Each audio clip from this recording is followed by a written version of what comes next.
It is now 7:15. Washington's public schools no longer track truancy, but instead look at students who are chronically absent. Yeah, that means they miss 10% of the school days in a year. That might sound like a lot, but it's actually just 2 days a month. And in Spokane public schools, 17% of students are considered chronically absent. That number is similar to the statewide average, but the district wants to do everything it can to reduce it. Getting students in class is vital to them doing well on their state assessments. It's vital to them having that relationship with the teacher or principal. It's vital to them going on to their next steps for college and career readiness.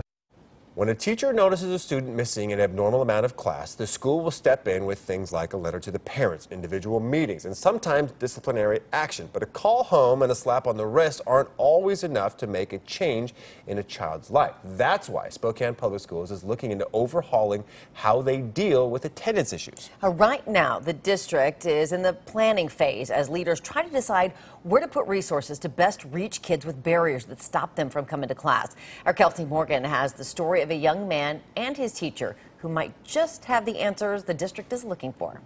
That's right, and I know it can be easy to say punishment is the answer. That's until you put a face and a name to the story and realize that most kids, like Marcel, aren't going to respond to a one-size-fits-all approach. To get on a school's chronically absent list, you have to miss 18 days a year.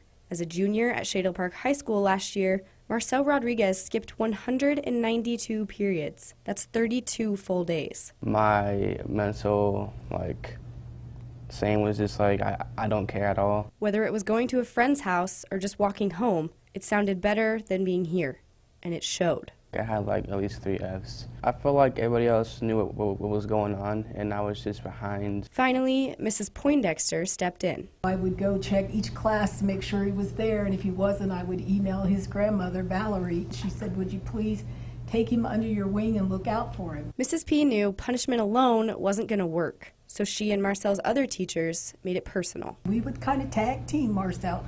If he didn't show up, they would call me, I'd go looking for him. Marcel pushed back at first. But then I changed that because I wanted to go to college and actually do good. And his attendance now, a year later? It's perfect. If you look every day and I look and see each period and there's no absence, no tardies, and he's passing all of his classes consistently. But Marcel doesn't just show up. In fact, in 4th period, he's my TA, he's my teaching assistant. So he's gone from being a student that I had to go after all the time, and now he's a role model for my other students. And Marcel's confident his journey won't end at graduation. Well, I've been accepted to SFCC, and then I'm going to study audio engineering there. But it doesn't stop there either. And then I'm going to get transferred over to Eastern and do computer technician. Or there. And then I'm going to transfer over to Morehouse in Atlanta, Georgia, and then go back to audio engineering. So you have it all figured out? Yes. A future to smile about, thanks to a school that cared and a teacher who tried. I would say he's been the highlight of my career. It makes me feel good that that I've actually accomplished something big in my life. So now, as the district works to form new attendance policies that will be implemented at the start of next year, they hope shifting to a more individualized approach will help more kids like Marcel turn things around before they fall through the cracks. In studio, I'm Kelsie Morgan, KXOI 4 News. There's so many wonderful things about that story right there. It's not giving up on a student. Kelsie, great job. It's the accountability too. It's just amazing.